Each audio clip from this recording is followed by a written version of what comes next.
बिस्मिल्लाहिर्रहमानिर्रहीम।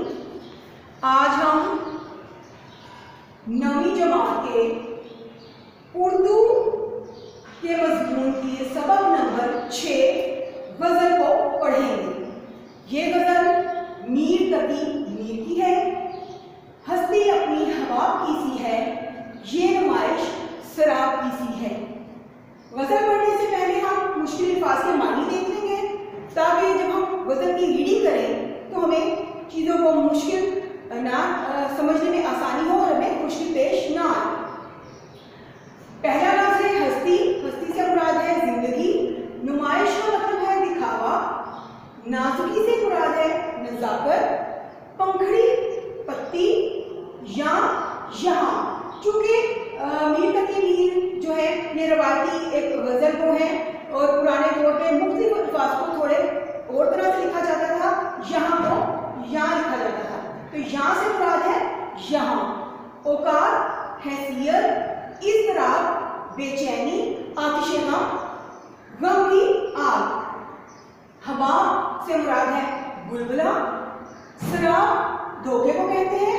लब से मुराद है होंठ और चश्मे दिल है दिल की आंख। ठीक है, मतलब बसीरत से दुनिया को देखना, दिल की आंख। आलम मुराद है दुनिया। दर से मुराद है दरवाजा या चौखट। खाना खराब, तबाह या परेशान। नीपास, आग बुरी और आधी बंद आंखें। अब मीर तकी मीर की गज़ल पढ़ने से पहले हम ये देखेंगे कि असल में गज़ल कहते किसको हैं। सवाल नंबर 1 है कि गज़ल से क्या मुराद है। जब हम इन सवालों के जवाब पा लेंगे तो हमें तशरीह करने में बहुत आसानी होगी, कोई मुश्किल नहीं होगी। तो गज़ल से मुराद अमूमन ऐसी गुफ्तगू ली जाती थी, ऐसा बयान दिया जाता था जिसमें उस दौर में जब गज़ल कहना शुरू की तो हुस्न इश्क के मामला बयान किए जाते थे। लेकिन जब मीर तकी मीर का गज़ल का दौर शुरू हुआ तो मीर तकी मीर और मिर्ज़ा मोहम्मद रफ़ी सोदा ने एक नई शायरी की बुनियाद डाली गज़ल की सिर्फ में, कि उन्होंने बहुत से दूसरे मौज़ूआत को अपनी गज़ल में समेटा। सिर्फ हुस्न इश्क के मामलात से हटकर उन्होंने इसमें इखलाकी और तमद्दुनी, मजहबी, सियासी और हकीमाना नुक्ता नज़र जो है वो गज़ल में बयान किए। मतलब गज़ल के दामन को बहुत वसी कर दिया। तो गज़ल से मुराद तो ये है कि इसमें हुस्न इश्क और मामला बंदी की बातों को लतीफ़ पैराए में बयान किया जाए। लेकिन मीर तकी मीर और मिर्ज़ा मोहम्मद रफ़ी सोदा ने इसमें और भी बहुत दूसरे मज़मून जो हैं वो बयान किए, जिससे गज़ल का दामन वसी हो गया। मीर के अहदे ज़रिए उर्दू गज़ल के इर्तिका के बारे में लिखे। मीर तकी मीर को गज़ल का बादशाह कहा जाता है। अगरचे गज़ल और बहुत से शोरा ने लिखी, लेकिन मीर तकी मीर की गज़ल बहुत ज़्यादा मकबूल हुई और उन्हें गज़ल का बादशाह कहा गया, क्योंकि मीर तकी मीर की गज़ल में ज़ाती मुशाहदात थे। अपनी ज़िंदगी, जो एक आम फर्द की ज़िंदगी के हालात होते हैं, उनको डिस्कस किया गया था, जिसको आप ज़ाती तजर्बा भी कह सकते हैं। ज़िंदगी में आने वाली परेशानियों, मुश्किल, दुख, तकालीफ और ज़िंदगी की बेसबाती के बारे में, और इसी तरह से किसी भी शख्स की अंदरूनी कैफियत के बारे में मीर तकी मीर ने अपनी गज़ल में बयान किया, अपनी गज़ल को मौज़ूए सुखन बनाया। इसलिए मीर तकी मीर के दौर को अहदे ज़री कहा जाता है। उर्दू गज़ल का अहदे ज़री मीर तकी मीर के दौर को कहा जाता है। तो मीर तकी मीर ने और मिर्ज़ा रफ़ी सोदा ने गज़ल में अहदे ज़री की बुनियाद इस तरह से डाली कि जैसा कि मैंने ऊपर आपको बताया कि इससे पहले गज़ल में एक ख़ास किस्म के सिर्फ मौजू को बहस बनाया जाता था।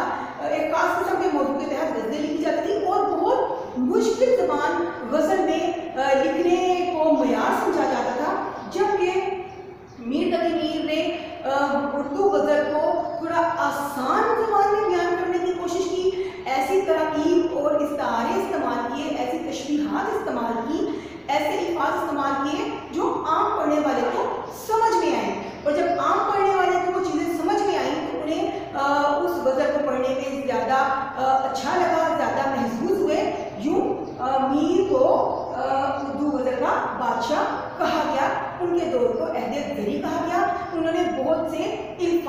कभी नई शक्ल दी।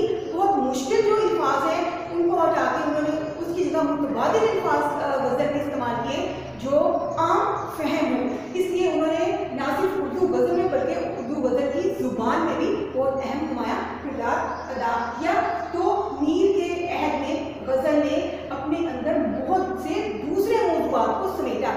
पहले गज़ल महदूद थी, फिर गज़ल का दामन वसी तर हो गया और उसमें इखलाकी, तमदनी, मजहबी, सियासी और मुनाज़िर कुदरत को बयान किया गया, हकीमाना ख्यालात भी बयान किए गए। अब हम ये तो था मीर का अहदे ज़री। गज़ल हमने पढ़ा, गज़ल से क्या मुराद है? गज़ल से मुराद ऐसी सिर्फ है जिसमें कि हम ज़्यादातर इससे मुराद ली जाती है जिसमें हुस्न इश्क के मामला को बहुत लतीफ़ पैरा में बयान किया जाए। और गज़ल जो है ये कम से कम 5 और ज़्यादा से ज़्यादा 15 शेर पर मुश्तमिल होती है। गज़ल कम से कम 5 और ज़्यादा से ज़्यादा 15 अशार पर मुश्तमिल होती है। और गज़ल में काफिया और रदीफ होता है, मतला और मकता भी होता है।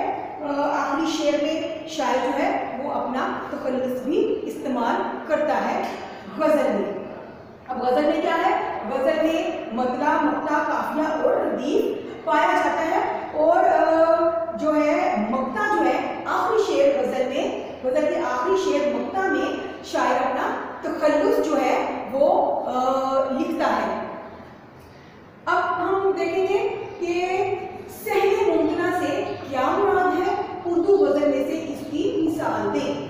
सहले मुमकिना क्या है? सहल से मुराद आसान और मुमकिना से मुराद है मुश्किल। ठीक है, सहले मुमकिना से मुराद उर्दू अदब के हवाले से ये हुआ कि कोई ऐसा मौजू बयान करना जो कि कहना आसान ना हो, उसको कहना जो है थोड़ा मुश्किल हो, लेकिन शायर जो है वो इतना कमाले हुनर रखता हो, उसमें अपने कमाल की मिराज हो कि वो उस मुश्किल मज़मून को बहुत सहल अंदाज में बयान कर दे। इसको सहले मुमकिना कहते हैं। वो इतने आसान तरीके से एक मुश्किल मज़मून को बयान कर दे कि उससे आसान कहना ही मुश्किल हो जाए, मतलब उसको हम सहले मुमकिना कहते हैं। जैसे कि जब हम मीर की ये गज़ल पढ़ेंगे तो मीर उन नीबाज आंखों में सारी मस्ती शराब की सी है, तो उन्होंने उन नीबाज आंखों की कैफियत को इतने सादा अल्फाज में एक बहुत मुश्किल मज़मून को, जिसके लिए शायद बहुत से लफ्ज़ बांधते, उनको एक छोटे से शेर में उन्होंने उसको इतनी डिटेल से बता दिया, बहुत मुश्किल मज़मून को बहुत आसान लफ्ज़ों में बयान कर दिया कि इससे आसान और कोई शायर क्या बयान करेगा। इतने आसान लफ्ज़ों में बता दिया, तो मुश्किल मज़मून को आसान तरीके से, कि उससे आसान तरीका और कोई हो ना हो, उससे आसान तरीके से बताया ही ना जा सके, इतने आसान तरीके से बताने को सहले मुमकिना कहते हैं। अब सहले मुमकिना की अगर हम और मिसाल देखें तो हम उसकी देखेंगे, गालिब की एक गज़ल थी, इब्ने मरियम हुआ करे कोई, मेरे दुख की दवा करे कोई, इब्ने मरियम हुआ करे कोई। तो ये उनकी पूरी की पूरी गज़ल सहले मुमकिना की बहुत बड़ी मिसाल थी कि उन्होंने इंतहाई आसान ज़ुबान में, कि एक आम कारी जब उसको पढ़े तो वो उससे मानी अखज़ कर ले, वो उस अप्रोच पर आसानी से उस अप्रोच को पा ले, उस सोच को जो शायद उसमें कहना चाह रहा है। तो किसी बहुत मुश्किल मज़मून को बहुत आसान तरीके से बयान कर देना, या उससे आसान तरीके से बयान करना मुमकिन ही ना हो, उसको सहले मुमकिना कहते हैं। तशबीह से क्या मुराद है? तशबीह से मुराद, तशबीह क्या है? तशबीह से मुराद है किसी चीज़ की खसूसियात को किसी दूसरी चीज़ के साथ मुमासिलत देना, उसके साथ मिलाना, कि एक खसूसियत जो है वो दूसरी चीज़ में, मिसाल के तौर पर चाँद बहुत रोशन है, चमकदार है, तो हम कहें कि तुम मुझे चाँद जैसे लगते हो, ठीक है, या मेरा बेटा मुझे चाँद जैसा रोशन लगता है। तो हम जैसा से मुराद तशबीह हो गया, किसी चीज़ की खसूसियात को किसी दूसरी चीज़ के साथ मिलाने को तशबीह कहते हैं। ठीक है, तशबीह से मुराद ये होगा कि हम उसकी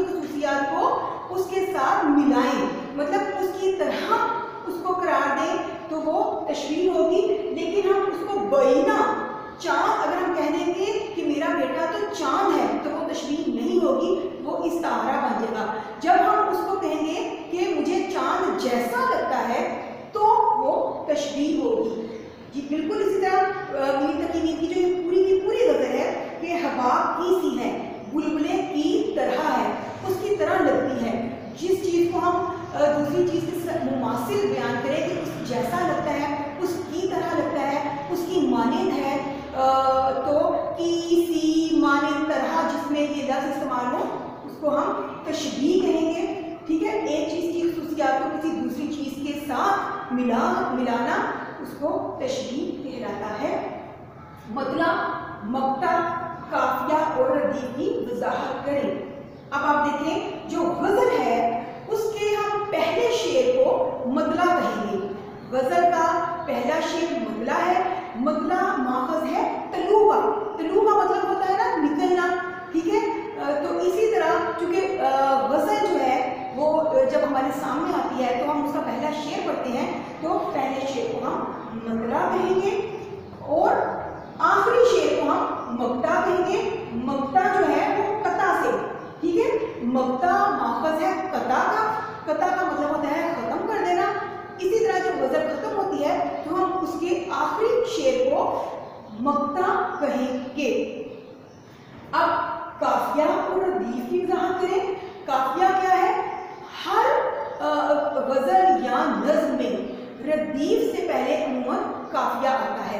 काफिया कहते हैं हम आवाज अल्फाज को, ऐसे अल्फाज जिनकी काफिया ऐसे अल्फाज हैं जिनकी साउंड एक जैसी हो, जिनमें सोती अहम हो। मिसाल के तौर पर जब हम पढ़ें तो हबाब और सराब इसमें काफिया है। देखिए हबाब और सराब में साउंड जो है सिमिलर है, इसमें एक सोती आहंग है। जब हम पढ़ते हैं तो हमें जो है उसमें मुमासलत मिलती है, आवाज़ें एक जैसी लगती हैं, हम आवाज़ अल्फाज लगते हैं, तो ये काफिया होती है। जैसे इसमें है आप देखें कि खराब और इस्तराब जो है ये काफिया है। इस्तराब और खराब। ठीक है, जो गज़ल का दूसरा शेर है उसमें जो काफिया है वो हर गज़ल के दूसरे शेर के काफिये से मिलता है, तो ही वो काफिया कहलाता है, उनकी साउंड एक जैसी होगी। अब देखें इसमें कबाब और शराब जो है एक शेर के दूसरे मिसरे में और लास्ट वाले शेर के दूसरे मिसरे में कबाब और शराब हम काफिया है, हम आवाज़ अल्फाज है। और याद रखें ये हमेशा रदीफ से पहले आते हैं। अब रदीफ क्या है? रदीफ हमेशा काफिया के बाद आती है।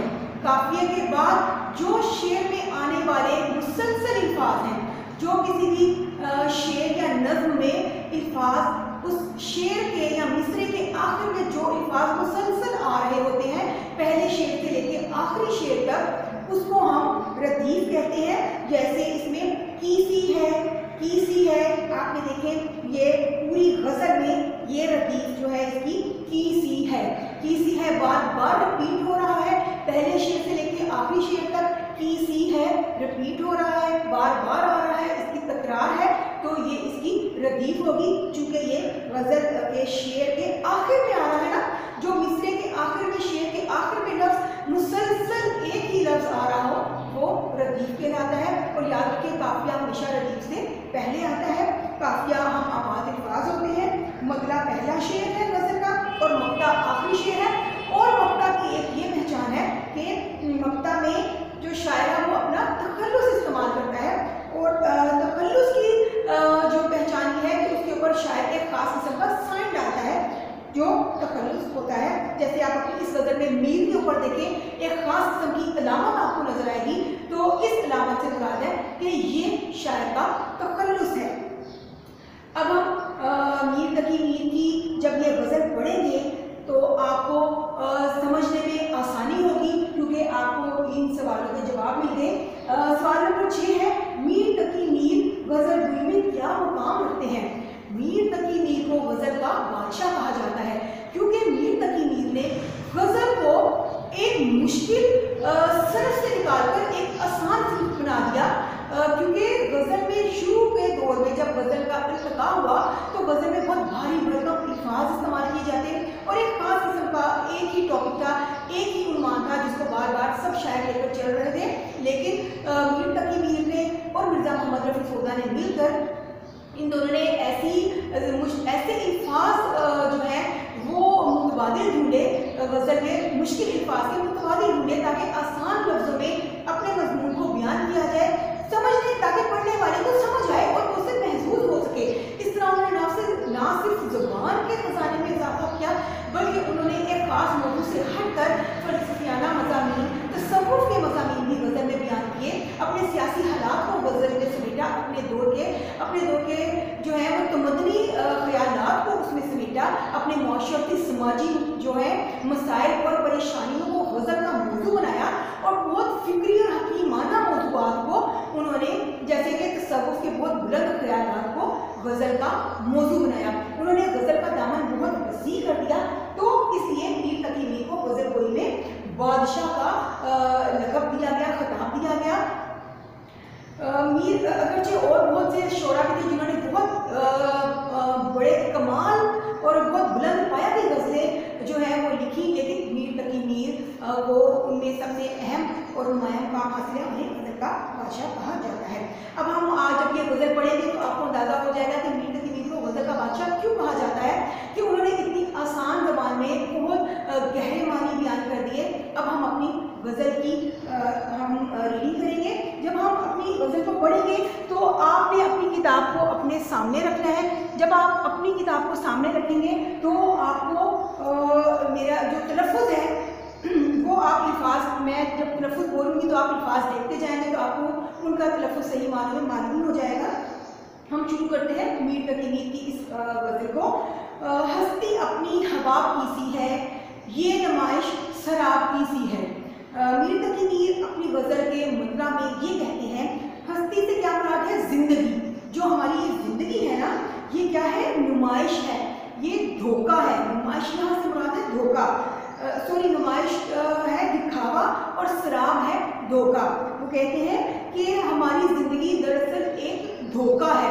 यहाँ पर हमें भेजा गया है एक खास ड्यूरेशन के लिए, एक खास टाइम के लिए हमें यहाँ भेजा गया है। हमने यहाँ मुस्तकिल नहीं रहना, ये हमारा आर्जी ठिकाना है और ये हमारी अमल की इम्तिहान गाह है, अमल की जगह है। असल में हमें ये बहुत अल्लाह ताला ने खूबसूरत चीज़ें इस दुनिया में जो अता की हैं, इतनी बेशुमार नेमतें अता की हैं, ये हमारे आजमाने को हैं। तो ये इसकी हैसियत जो है ना, ये एक धोखे की सी है। यहाँ पर आकर हम दुनिया के होकर रह जाते हैं, यहाँ की खूबसूरतियों, रंगीनियों और रानाइयों में खो जाते हैं। हम जिंदगी की खूबसूरतियों में हम ये भूल जाते हैं कि हमने वापस एक दूसरी दुनिया में जाना है, जहाँ जाके हमने अपनी ज़िंदगी के आमाल का हिसाब देना है। तो कहते हैं कि ये जो हस्ती है, जो ये ज़िंदगी है, ये एक धोखा है। यहाँ इसकी जो सूरत हाल है, ये बिल्कुल ये दिखावा है, ये धोखा है, इसकी कोई हकीकत नहीं है। यहाँ इंसान थोड़ी देर के लिए आता है, असल ज़िंदगी तो उसकी आखिरत की ज़िंदगी है, एक दूसरी दुनिया जहाँ वहाँ उसने जाना है। तो ये दुनिया सिर्फ एक धोखा है, इसलिए हमें यहाँ पर इस धोखे में नहीं रह जाना चाहिए, इस धोखे में नहीं खो जाना चाहिए। हमें अपने अमल की तरफ जाना चाहिए, हमें अपनी उस दुनिया के लिए सामान करना चाहिए जिसके लिए हमारी असल ज़िंदगी है, जो हमेशा रहने वाली है। दर हकीकत शायद इसमें इस दुनिया की हकीकत को बयान किया है कि ये जो ज़िंदगी है ना, ये जो दुनिया है, ये बेसबात है, बेसबाती इसकी बयान की गई है। ये फना होने वाली है, ख़त्म होने वाली है, ये मुस्तकिल नहीं रहेगी, ये एक धोखा है। दुनिया, इसकी सारी खूबसूरतियाँ जिनमें हम खो जाते हैं, ये एक धोखा है। अब हम शेर नंबर 2 पढ़ेंगे। नाज़गी उसके लब की क्या कहिए, पंखड़ी एक गुलाब की सी है। आप ये देखिए, जब हमने पढ़ा कि गज़ल से क्या मुराद है, तो गज़ल हम ऐसी सिर्फ कहते हैं जिसके शेरों में मुख्तलिफ किस्म के मौज़ूआत होते हैं। जैसे नज़्म में तो शायद एक मौजू लेकर चलता है ना, और उसके बारे में ही सारा बयान करता है, जबकि गज़ल में आप देखिए एक दूसरा मौजू यहाँ पर आ गया। गज़ल में मुख्तलिफ किस्म के ख़यालात को बयान किया जा सकता है। नाज़गी उसके लब की क्या कहिए, पंखड़ी की गुलाब की सी है। तो ये एक आम सा जो है शेर है, इसका हवाला दुनिया से ही हम दे सकते हैं कि शायद अपने महबूब के हवाले से बात करता है। आम से मुराद है कि इसमें कोई फिक्री तसलसल नहीं है, कोई सूफियाना ख्याल नहीं बयान किया गया। इसको हम दुनिया की ज़िंदगी से ही जोड़ेंगे कि शायद अपने महबूब के होंठों के बारे में जिक्र कर रहा है। कि उनकी नाज़गी, उनकी नज़ाकत के बारे में बयान कर रहा है कि वो गुलाब की पत्ती की तरह है। आप देखें, गुलाब के फूल को सारे फूलों का बादशाह कहा जाता है, ठीक है। तो चूंकि वो सबसे ज़्यादा खूबसूरत होता है, उसकी खुशबू को सबसे अच्छी खुशबू समझा जाता है, उसके रंग को ज़्यादा खूबसूरत समझा जाता है, तो चूंकि गुलाब का जो फूल है उसे फूलों का बादशाह कहा जाता है, तो शायर ने अपने महबूब को उसकी खुसूसियात के साथ मिलाया है कि उसके होंठ बिल्कुल गुलाब की पत्ती की तरह है। जैसे गुलाब फूलों का बादशाह है ना, उसमें नर्म और नज़ाकत है, उसके पत्तियों में खूबसूरती है, तो इसी तरह मेरे महबूब के होंठ भी उस फूल की तरह है, नाजुक और नाजुक है। आप ये देखिए, गुलाब की सी है। अगर शायर कहता मेरे महबूब के होंठ गुलाब हैं, तो वो इस्तारा बन जाता है। बैना वो चीज़ करार दे देना, वो इस्तारा बन जाता है। जबकि जब हम किसी चीज़ के साथ उसको मुमासिलत उसकी करते हैं कि गुलाब की सी है, गुलाब की तरह है, गुलाब जैसे है, गुलाब की मानिंद है, तो उससे हमें अंदाज़ा हो जाता है कि वो तशबीह है। तो यहाँ पर शायर ने क्या है, दुनिया को शराब से तशबीह दी है, अपनी हस्ती को हबाब से और शराब से तशबीह दी है, और महबूब के लबों को गुलाब से तशबीह दी है। ये पूरी गज़ल जो है तसलसल में आ रही है, इसमें आपको तशबीह मिलेगी। अब हम तीसरा शेर पढ़ेंगे, चश्मे दिल खोल उस भी आलम पर। उस आलम पर एक तो ये आलम है जहाँ हम रहते हैं, ये दुनिया है, एक वो दुनिया है जो हमारा मुस्तकिल ठिकाना होगी, ठीक है। ये तो आर्ज़ी दुनिया है ना, हम कुरान पाक में पढ़ते हैं कि हम इंसान यहाँ पर भेजा गया है उस वक्त तक के लिए जब तक अल्लाह ताला ने लोहे कुरानी में हमारा टाइम मुकर्रर कर दिया, लिख दिया। उस टाइम के लिए जो अल्लाह ताला ने हमारा मुकर्रर कर दिया, उसके बाद हमें कूच करना है एक नई दुनिया में। मरने के बाद हमारी असल ज़िंदगी शुरू होगी। तो इसमें शायर ने एक बहुत अहम मुद्दे को बताया है, बड़ा बुलंद ख्याल उसने पेश किया है। यहाँ की औकात ख्वाब की सी है, यहाँ की मतलब यहाँ की औकात तो ख्वाब की सी है। ये दुनिया जो है ये नुमाइश है, धोखा है, शराब है। ये जो हमें खूबसूरतियाँ और रंगीनियाँ नजर आती हैं ना इस दुनिया में, और जिनमें आके हम खो जाते हैं, ये आसाइशें, ये सहूलियात, तो हम इसमें आके खो जाते हैं। हम भूल जाते हैं कि हम एक मकसद के लिए इंसान यहाँ भेजा गया है। ये इंसान की आजमाइश गाह है, ये कमरा इम्तिहान है, ये दुनिया। यहाँ आकर हम जो करेंगे उसकी सजा और जजा हमें उस मुस्तकिल दुनिया में मिलेगी जो हम मरने के बाद जिस दुनिया में कदम रखेंगे। तो शायर कहता है, चश्मे दिल खोल, अपने दिल की आंख खोलो, अपनी बसीरत की आंख को खोलो। चश्मे दिल है अपने अंदर की आंख, कि अपनी बसीरत की, अपनी अक्ल समझ को इस्तेमाल करो, अपने दिल की आंख को खोलो, सोचो, अपने अंदर अपनी सोच को बेदार करो कि उस आलम पर, वो आलम कौन सा है, आखिरत का, आखिरत की दुनिया जो हमारी, जहाँ पर जो हमारा मुस्तकिल ठिकाना है। कहते हैं कि उस आलम के बारे में सोचो, अपनी चश्मे दिल खोलो, उस आलम के बारे में सोचो जहाँ पर हमने इस दुनिया की हुई अमाल की जजा और सजा पानी है, जहाँ हमने मुस्तकिल रहना है, जहाँ हम खुदा के आगे जवाबदेह होंगे। तो हमें उस आलम के बारे में सोचना चाहिए, अपने चश्मे दिल को, अपनी बसीरत को, अपनी सोच को हमें बेदार करना चाहिए, और अपनी उस जिंदगी को संभालने के लिए, उस जिंदगी को काबिल इज्जत बनाने के लिए हमें अपने चश्मे दिल को खोलना है, बसीरत का सबूत देना है, सोचना है। यहाँ की औकात ख्वाब की सी है, तो ये एक ख्वाब है, एक कम ड्यूरेशन है, वो थोड़े से वक्त के लिए, एक थोड़े से वक्फे के लिए हम इस दुनिया में आए हैं, जो अल्लाह ताला ने हमारे लिए लिख दिया है। तो ये एक ख्वाब की कैफियत है। जैसे हम सोते हैं, जैसे नींद एक छोटी मौत है, एक मौत का, देखिए नींद में हम इर्द गिर्द से बेखबर हो जाते हैं ना, तो आप समझ लें कि वो भी एक मौत की तरह है, लेकिन हम कुछ देर बाद जाग जाते हैं, वो एक वक्फा है। इसी तरह ये जिंदगी मौत का एक वक्फा है। ये बिल्कुल जैसे नींद में हम ख्वाब देखते हैं ना, इसी तरह जो असल मौत जो है ना, वो हमारी मौत के बाद हमारी असल जिंदगी है, और ये जिंदगी उस मौत के बाद की जिंदगी का एक ख्वाब है। ये हम ख्वाब की एक जिंदगी गुजार रहे हैं, जो ख्वाब थोड़ी देर के लिए होता है ना, हम तायार या हम सालों साल ख्वाब तो नहीं ना देखते रहते कि हम सोए रहे और हम ख्वाब देखते रहे। हम थोड़ी देर के लिए सोते हैं और उस थोड़ी देर में हम थोड़ा सा एक ख्वाब देखते हैं और फिर जाग जाते हैं। बिल्कुल इसी तरह से हम ये ख्वाब देख रहे हैं, इस दुनिया में जो हम रह रहे हैं, ये हम ख्वाब देख रहे हैं और हमें जागना है।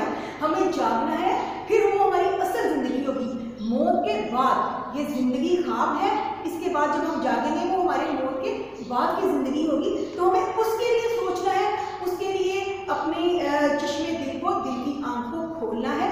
ठीक है, अब आगे देखिए, औकात खा कीसी है, उस आलम को इस दुनिया को उसने ख्वाब कीसी कहा है। कीसी भी यहाँ पर क्या है, तशबीह है। उसने दुनिया को जो है ख्वाब कीसी कहा है, ख्वाब के साथ तशबीह दी है। बार बार उसके दर पे जाता हूँ, हालत अब इस तरह कीसी है। शायर कहता है कि मैं महबूब के दर पे बार बार जाता हूँ। जब आप किसी से लगाव रखते हैं तो फिर आप उसको बार बार देखना चाहते हैं। ठीक है, आप बार बार उसके दर पर जाते हैं। तो इसमें शायर कहता है कि अब तो ये हो गया कि मुझे बहुत बेचैनी होना शुरू हो गई। अब मैं चाहता हूँ कि मैं अब उससे मुलाकात करूँ, अपने महबूब से मुलाकात करना चाहता हूँ। अब तो बेचैनी इतनी बढ़ गई है कि अब और उस बेचैनी में उसको समझ नहीं आती कि वो बार बार जाता है और बात किए बगैर ही वापस आ जाता है, कि उसकी बेचैनी में उसको समझ ही नहीं आता कि असल में उसको करना क्या है। तो कहते हैं कि उसकी इस लगाव की कैफियत में क्या हुआ कि उसकी हालत इस तरह किसी हो गई, बेचैनी किसी हो गई। जब इंसान बेचैन होता है तो उसके हाथ पांव फूल जाते हैं, उसको समझ नहीं आता कि वो क्या करे। तो वो कहते हैं कि बार बार उसके दर पर जाता हूँ, हालत इस तरह किसी बहुत बेचैनी की हालत हो गई है। मैं जो बोला कहा कि ये आवाज़, कहता है शायर कहता है मैं जो बोला, जो जब मैं बोला, जब वो उसके दर पर जाता है बार बार, तो जब वो वहाँ पर जाकर बोला या उसने फकीर बनकर सदा लगाई तो क्या है, तो कहा, किसने कहा, महबूब ने कहा।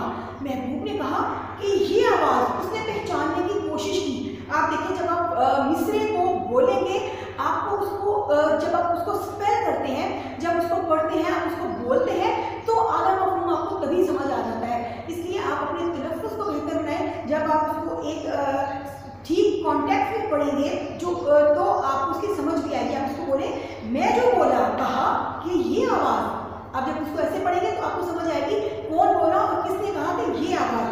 तो इसमें क्या है कि महबूब बोला, मैं जो बोला, कहा, किसने कहा, सॉरी आशिक बोला, मैं जो बोला। तो उसने जो है महबूब ने कहा कि ये आवाज़ तो उसी खाना खराब की सी है कि उसने पहचानने की कोशिश की महबूब ने। जब आशिक ने फ़कीर बनकर बाहर सदा लगाई या वो बोला, उसने उसको पुकारा, तो महबूब ने पहचानने की कोशिश की। आप ये देखिए, वो इतना काफिल है। यहाँ हम उसकी गफलत को बयान कर सकते हैं कि आप देखिए कि आशिक की कैफियत क्या है, वो उसके लिए बेचैन है, इस तरह की कैफियत है। जबकि महबूब क्या है, वो उससे गाफिल है कि वो कहता है कि ये आवाज़, वो उसको पहचानने की कोशिश कर रहा है, उसी खाना खराब की सी है। कहता है कि इसकी आवाज़ तो मुझे उसी बेहाल और वो परेशान अपने आशिक के बारे में कह रहा है कि उसकी सी लग रही है। अभी देखिए, उसका तर्ज़े तगाफुल इसमें बयान किया गया है, शान बेनियाज़ी बयान की गई है कि वो कहता है कि एक तरफ आशिक है, ठीक है, वो जो है वो उसकी मोहब्बत में गिरफ्तार है और वो उसकी हालत इस तरह की सी है। जबकि महबूब आम रवायती शायरी की तरह इसमें हमारी गज़ल की रवायत को बरकरार रखा। हमारी उर्दू गज़ल की ये रवायत है कि उसमें जो महबूब होता है वो हमेशा गाफिल ही रहता है। वो उस अपने आशिक की उस इस तरह की कैफियत तक नहीं पहुंच पाता। तो इसमें उसी मज़मून को बयान किया गया है कि वो उसकी आवाज़ को, महबूब उसकी आवाज़ को पहचानने की कोशिश करता है और कहता है मुझे तो ये उसी की आवाज़ लग रही है, उसकी बेहाल और परेशान की आवाज़ लग रही है, ये आवाज़ उस जैसी ही है। तो इसमें उसके तर्ज़े तगाफुल और बेनियाज़ी को, महबूब की बेनियाज़ी को भी बयान किया है और आशिक की जो है उसके लिए हमदर्दी का बायस है कि वो उसको पहचानने की कोशिश कर रहा है कि ये तो उसी की आवाज़ है और आशिक जो है उसके लिए उसके दर पर जाने के लिए तड़प रहा है। इस तरह की कैफियत में है। अब आप आगे देखिए, आतिशे गम में दिल भुना शायद, आतिशे गम में गम की आग में, जब किसी को किसी से लगाव होता है ना, ठीक है, तो वो क्या चाहता है कि वो उसकी मर्जी का, पसंद का काम करना चाहता है, वो उसको देखना चाहता है, उसकी मंशा और मुराद हासिल करना चाहता है। तो क्या होता है कि जब वो नहीं कर पाता, जब वो अपने मकसद के हासिल में कामयाब नहीं होता, तो क्या होता है कि वो उसके जो शिद्दत है, वो शिद्दत उसको गम बन जाती है तो वो कहता है आतिश गम में दिल गुना शायद, वो उसका दिल जो है वो इतनी शिद्दत से उस गम को महसूस करता है तो कहते हैं कि उस गम में दिल गुना शायद देर से भूख कबाब पीसी है। जिस तरह से कबाब जो है वो आग पर पड़ा रहे तो वो जल जाता है और उसकी महक हर तरफ फैल जाती है, तो शायद इसमें ये कहना चाहता है, एक रवायती मौजू बनाया गया है कि मेरी कैफियत जो है, दिल की कैफियत, वो इस कदर शिद्दत इख्तियार कर गई है कि अब उस कैफियत में मेरा दिल भून गया है और उसकी महक तो सारे की फैल रही है। मेरी कैफियत से वो तो सब लोग जो है वो वाकिफ है, शनासा है, लेकिन ये उसकी कैफियत जिसके लिए है, अपने महबूब के लिए है, वो इससे बेगाना है। उसको देर से वो कबाब पीसी है कि बिल्कुल कबाब की तरह, जैसे कबाब जल जाए तो उसकी बू दूर दूर तक फैल जाती है और पता चलता है कि वो जल गया। कहते हैं और सबको तो मालूम हो गया मेरा दिल आतिश गम में जल भून गया, उसकी बू दूर दूर तक फैल गई, लेकिन महबूब को अभी भी इसकी हाल की कोई फिक्र नहीं, उसको उसकी हालत के बारे में नहीं पता, उसकी शिद्दत गम के बारे में नहीं पता। असल में वो इसमें ये बताना चाह रहा है कि इतनी शिद्दत है उसके गम में कि वो कबाब की तरह भून गया है और उसकी भूख फैल गई है। अब हम इसका मक्ता देखेंगे जिसमें कि मीर तकी मीर ने अपना तखल्लुस इस्तेमाल किया है, और आप देखिए मीर के ऊपर एक खास साइन है, एक खास अलामत है जो ये बात शो करता है, ये बात दिखाता है, ये अलामत इस बात की निशानदेही करती है कि ये मीर का तखल्लुस है। मीर उन नीमबाज आंखों में सारी मस्ती शराब की सी है, तो शायर कहता है इसमें अपने महबूब की आंखों के बारे में कहता है कि उसकी आंखें इस तरह से है कि जैसे वो आधी खुली और आधी बंद हो। ठीक है, उसकी आंखों की खूबसूरती को बयान कर रहा है, उसकी आंखों में जो कैफियत है, मौजूद कैफियत है, उसको बयान कर रहा है कि सारी मस्ती शराब की सी है जो बेखुदी हो जाए। ये आप देखिए उर्दू गज़ल का एक रवायती मज़मून है। जैसे मैंने आपको कहा कि उर्दू गज़ल का जब इर्तिका हुआ, हमने पढ़ा कि उर्दू गज़ल जो है, उर्दू गज़ल का इर्तिका हुआ तो अमूमन उसमें हुस्न और इश्क के बयानात ही मौजूद सुखन बनाए जाते। तो ये भी तकरीबन उसी रवायत के तहत शेर लिखा गया है कि मीर उन नीमबाज आंखों में सारी मस्ती शराबी सी है। जैसे ये उसने आंखों को तशबीह दी है। ठीक है, आप इसको किसी और तरह से रेलिवेंट नहीं कर सकते, सिर्फ उसकी आंखों की बेखुदी को बयान करने के लिए उसने इसको शराब के साथ रेलिवेंट किया है। आप में चोर है, आपको पता होना चाहिए कि हम सिर्फ इसको एक शेर के तौर पे पढ़ रहे हैं, इसको हम अपनी ज़िंदगी पर लागू नहीं कर सकते, क्योंकि हमारा दीन इस्लाम जो है वो हमारी तालीमात को किसी और तरह से बयान करता है। ये शेर व शायरी है, शेर व शायरी में मुबालगा आराई होती है। हम बहुत सी ऐसी बातें उसमें कह जाते हैं जो कि थोड़ी नामुमकिन होती है, लेकिन चूँकि वो शेर को बयान करने के लिए उसकी शिद्दत, कैफियत में असर और जोर पैदा करने के लिए बाद दफ़ा बहुत सी ऐसी बातें कह दी जाती हैं। मीर उन नीमबाज आंखों में वो जो आधी खुली और आधी बंद आंखें हैं ना, उसकी महबूब की कहता है कि उनमें जो बेखुदी है वो इस तरह से है कि जैसे शराब पीने के बाद जो कैफियत पैदा होती है। तो कहते हैं सारी मस्ती शराब की सी है, शराब की तरह की है। उसकी नीमबाज आंखों को उन्होंने शराब की सी कहकर इसमें तशरीह इस्तेमाल की है। अब आप देखिए मीर का जो ये शेर है उसमें उसने सहले मुमतना से काम लिया है। सहले मुमतना क्या है? आप देखिए इसकी मतलब मीर की जो पूरी गज़ल है सहले मुमतना की एक बहुत अच्छी मिसाल है। आप सहले मुमतना की जब तारीफ बयान करें तो उसकी मिसाल देने के लिए आप मीर तकी मीर की इस गज़ल का हवाला दे सकते हैं। इसके अलावा गालिब की जो एक गज़ल है, इतने मरियम दुआ करे कोई, मेरे दर्द की दुआ करे कोई, वो भी सहले मुमतना की एक बहुत अहम मिसाल है। सहले मुमतना जैसा कि मैंने आपको बताया कि सहल से मुराद है आसान और मुमतना का मतलब है मुश्किल। मीर तकी मीर ने बहुत आसान अल्फाज में बहुत से मौज़ूआत को इसमें बयान कर दिया, तसव्वुफ़ के मौजू भी बयान कर दिया, इस दुनिया की हालत को भी बता दिया, अपने महबूब की कैफियत और हालत को भी बता दिया। इतने आसान और सादा ज़बान में कि इससे आसान कहना और शायद मुश्किल है, इससे आसान और क्या कहा जा सकता है। तो ये सहले मुमतना की बहुत अच्छी मिसाल है ये गज़ल। मतलब ऐसे मौजू को, किसी एक मौजू को बहुत आसान तरीके से बयान कर दिया कि इससे आसान तरीके से और बयान किया ही नहीं जा सकता। अब हमने ये आपकी सारी गज़ल पढ़ ली। गज़ल में हमने जो है गज़ल के हमने सारे सवाल भी कर लिए, ये मैंने आपको शुरू में सारे बता दिए, आज़माइनी कर लिए, तशरीह भी कर ली। एक चीज़ जो है, जब उस्ताद आपको गज़ल पढ़ाए तो उसके तलफ़्फ़ुज़ को सुने, जो वो तलफ़्फ़ुज़ बयान करता है आप उसको फॉलो करें, अपने तलफ़्फ़ुज़ को ठीक करें। अब आपके यहाँ जैसा कि मतला मक्ता किताब में गज़ल को डिफ़ाइन किया गया है, लेकिन मैंने आपको बहुत डिटेल से सारा बता दिया, यकीनन आपको इसकी समझ आ गई होगी। सहले मीर तकीमी की अब जो ये गज़ल है, ये सहले मुमतना की एक बहुत अच्छी मिसाल है। आप ये देखें कि सहले मुमतना की एक खूबी तो ये है कि किसी मौजू को किसी मज़मून को बहुत आसान ज़ुबान में बयान कर देना कि उससे आसान ज़ुबान में बयान किया ही ना जा सके, जैसा कि मीर ने बयान कर दिया इस गज़ल में। इसके अलावा उसकी एक बड़ी खूबी ये होती है सहले मुमतना की कि जब आप कोई मौजू बयान करें, कोई उन्वान लें, कोई भी जब शेर बयान करें तो वो इतना सहल और आसान तरीके से बयान करें कि जब हम उसको नसर में करें, जैसे कि मीर तकीमी की ये जब हम उसको नसर में लिखे ना उसके मफ़हूम को, तो भी वो तकरीबन वही मायने दे, उसके अल्फाज बिल्कुल एक आध अल्फाज लफ्ज़ को आगे पीछे करना पड़े तो उसका वही मफ़हूम बने जो शेर की